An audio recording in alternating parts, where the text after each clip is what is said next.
membiasakan diri melakukan kajian-kajian yang jujur apa adanya. Karena gimana ya, Kristen ini menjadi sasaran cemooh pelecehan dari pihak kaum mayoritas. Mungkin kita sabar, tapi karena penghinaan pelecehan itu terjadi terus-menerus, ada saatnya kita mengatakan harus menjawab segala kekeliruan, kesalahpahaman, dan pelecehan-pelecehan yang dikerjakan. Dan tugasnya apologetika. Izin bertanya Pak Gracia Pelo, apakah mungkin ayat dan surah yang telah hilang tadi itu, kemungkinan ada nggak materinya itu sebetulnya ataupun ayat-ayat atau surah tersebut ikut terbakar ketika Utsman memerintahkan membakarnya, Pak? Bagaimana menurut Pak Gracia? Iya, benar. Ayat itu ada tercatat di dalam kitab Al-Masahif dan dicatat oleh banyak ulama. Begitu dibakar, Utsman memerintahkan tidak boleh ada Quran versi yang lain kecuali versinya miliknya. Maka semua itu dibakar semua. Begitu semua dibakar, itu sudah hilang dan tidak boleh dipakai. Andai kata ada pun disimpan orang, itu nggak boleh dipakai. Dan ayat itu hilang sampai sekarang. Nanti di dalam kajian yang berikutnya, saya akan tunjukkan tulisan-tulisannya Jalaluddin Asyuyuti. Muhammad tercatat sholat membacakan menggunakan dua surah itu. Ini di dalam catatannya Jalaluddin Asyuyuti, itu ayat yang diturunkan Allah kepada Muhammad dan dibacakan. Kalau nggak salah di dalam saat setelah dia perang dengan suku Masruk, tak apalah. Jadi setelah dia menang perang, di saat itu turun ayat itu, sehingga di saat Muhammad sholat menggunakan dua surat itu.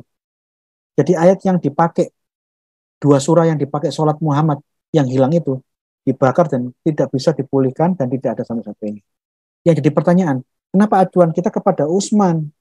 Ini yang saya pikirkan itu loh. Kenapa Utsman selalu mendapatkan nomor satu acuan tentang tentang Quran menjadi standar sebagai orang yang menjadi acuan untuk standarnya Quran. Padahal sahabat-sahabat yang memiliki kompetensi tentang Quran dan qiraat nggak digunakan, hanya sebagai stempel doang, selebihnya dirampas, dibongkar, disobek, rampas, sobek. Ini yang menjadi question mark buat kita semua. Ini yang harus kita pikirkan. Kira-kira gitu. Nanti kajian yang berikutnya yang akan lebih detail ya Pak ya. Saya akan kupas satu-satu kajian tulisannya At-Tabrani, tulisannya Baihaqi, tulisannya Ibnu Jurayj tentang hilangnya dua surah itu akan lebih banyak saya kupas. Baik, terima kasih Pak Gracia. Saya ingatkan kepada teman-teman, Bapak Ibu, silakan mengirimkan pertanyaan ya di kolom chat. Sampai saat ini masih belum ada dari teman-teman. Sambil menunggu, saya akan mengajukan pertanyaan berikut. Bagaimana dengan ayat-ayat Alkitab sebelum pada masa dan setelah Muhammad, Pak? Apakah bisa dibuktikan seperti tuduhan Al-Quran yang mengatakan ada orang-orang Kristen yang mengubah-ubah ayat Alkitab, lalu kita bisa itu dibuktikan ada perubahan ayat seperti tuduhan polemikus Muslim yang terjadi sampai saat ini? Tidak ada. Ayat Al-Quran itu mengatakan ada yang memutar-mutar lidahnya. Memutar-mutar lidahnya itu berarti teksnya dengan penafsirannya dibedakan. Artinya ada tahrif maknawi, jadi ada pemalsuan makna. Ayatnya mengatakan mereka membaca dan memutar-mutar lidahnya. Artinya teksnya nggak ada masalah. Tapi saat menjelaskan teksnya itu, ada tafsir yang diputarbalikkan. Yang kedua, ada hadis yang mengatakan dua halaman dijadikan satu. Jadi perubahannya bukan teks, tapi perubahan secara fisik. Katanya ya, dua lembar Alkitab, ada bagian yang ingin dirahasiakan, dua lembarnya dijadikan satu, dilem. Mana buktinya? Nggak pernah ada nih. Jadi yang ada tuh hanya tahrif maknawi, terus pemalsuan fisik, bukan teks. Nggak pernah ada. Nah sekarang masalahnya, data-data manuskrip Alkitab yang sejaman dari Muhammad, tahun abad ke-7, ke-8 ada. Yang abad ke-6 ada, sebelum Muhammad lahir. Yang abad ke-4, abad ke-3, abad ke-2, abad pertama semua ada.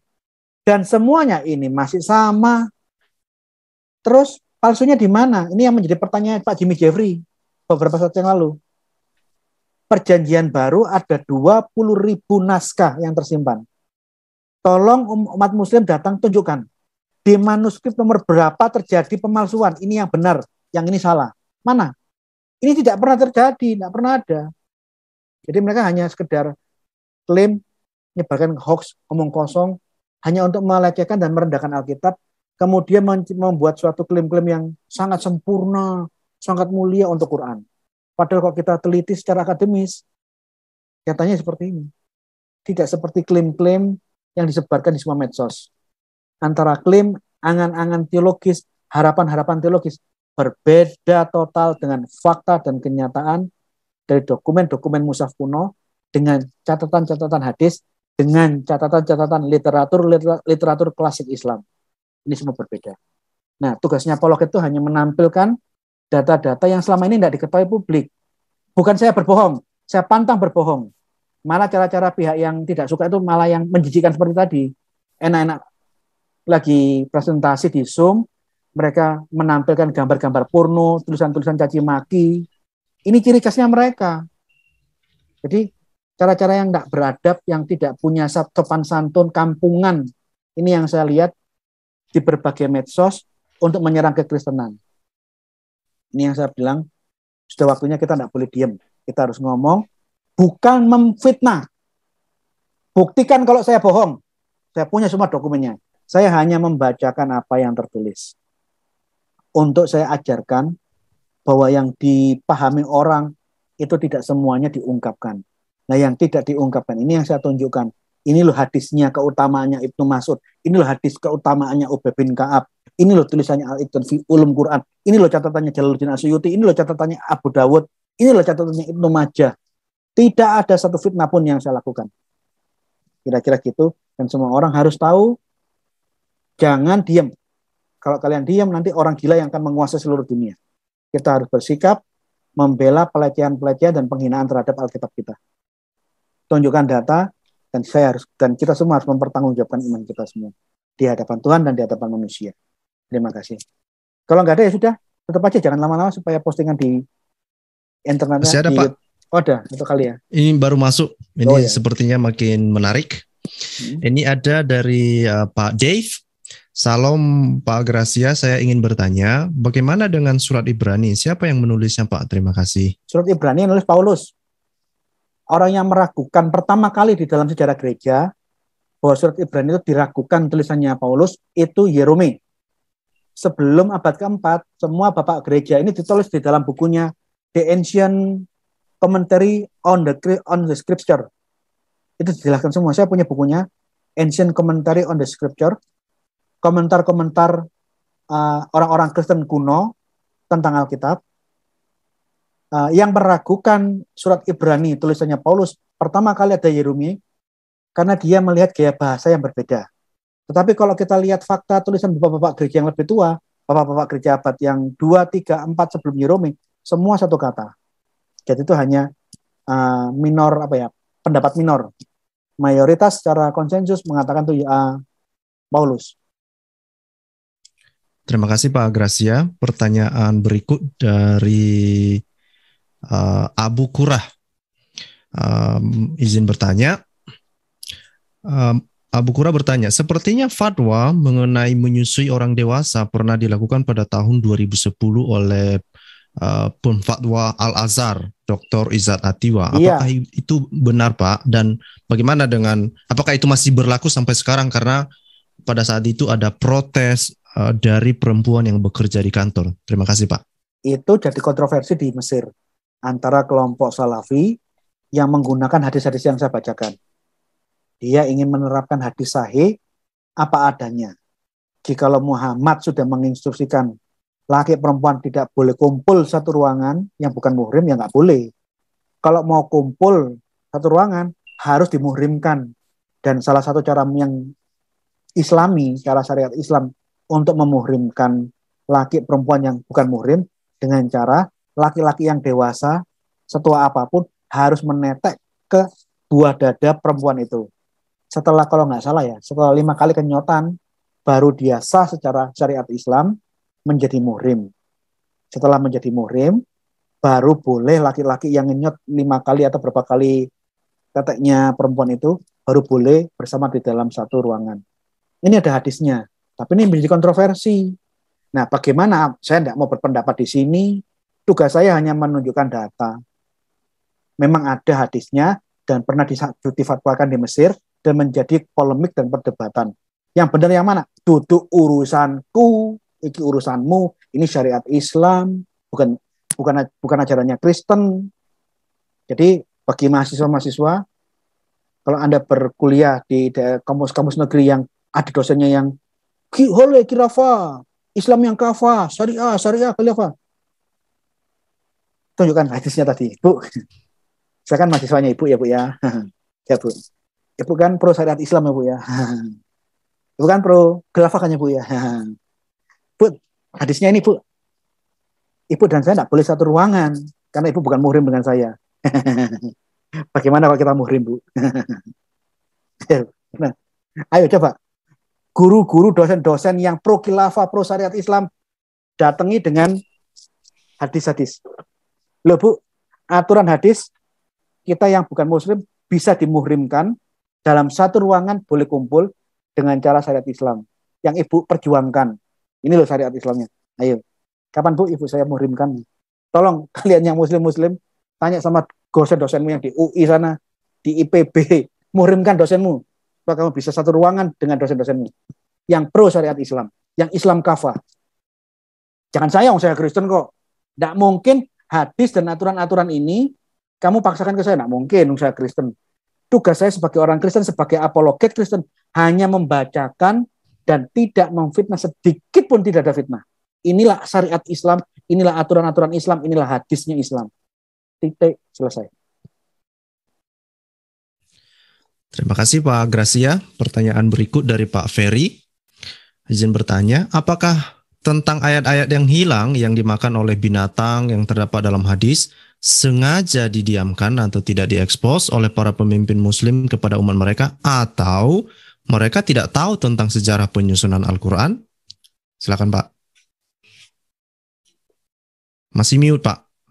Ada gini, buku itu merupakan buku yang umum di kalangan kaum terdidik Islam. IAIN pasti baca Al-Iqan fi Ulum Quran. Stein pasti belajar. Jadi tidak bisa kita katakan muslim tidak ngerti. Hanya muslim-muslim yang berpendidikan yang tahu. Tapi masalahnya ini, hal-hal yang tadi saya tunjukkan, itu hanya mungkin diketahui orang, tapi tidak disosialisasikan. Jadi ada reduksi, ada penghalusan, ada upaya kesengajaan untuk tidak menceritakan. Nah, tugas kami bagi apologet menceritakan apa adanya. Ini zaman keterbukaan, zaman kejujuran.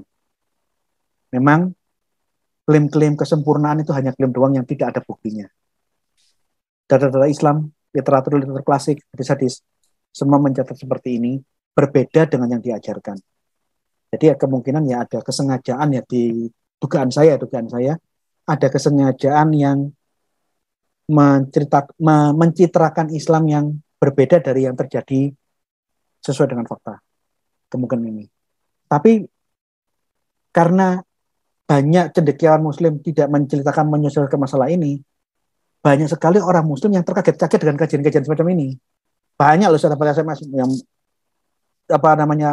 chatting sama penggal kepalanya Pak Gracia macam-macam. Saya ketahui, saya katakan. Kenapa? Karena bagi saya menduga dia menganggap saya ini menghina menista Islam. Padahal dia nggak jeli. Dari tadi saya itu membaca literatur Islam. Mana saya pernah menista Islam? Hanya apa yang saya bacakan ini mengagetkan telinga dan matamu.